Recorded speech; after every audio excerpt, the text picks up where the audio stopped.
और महाराष्ट्र के चंद्रपुर से ये खबर है, जहां भयानक सड़क हादसा पेश आया है। 6 लोगों की मौत की इत्तला है, 6 जख्मी बताए गए हैं।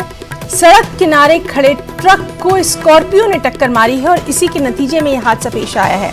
तो महाराष्ट्र के चंद्रपुर में ये भयानक सड़क हादसा पेश आया है, जिसमें अभी तक की इत्तलात के मुताबिक 6 लोगों की मौत हुई है, 6 जख्मी हैं।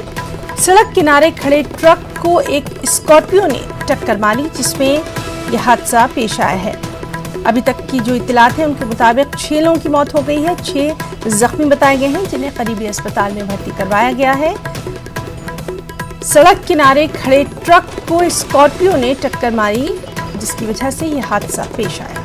तो महाराष्ट्र के चंद्रपुर से भी सड़क हादसे की खबर, जहां सड़क किनारे खड़े ट्रक को स्कॉर्पियो ने टक्कर मारी, 6 लोगों की मौत हो गई है, 6 जख्मी बताए जा रहे हैं।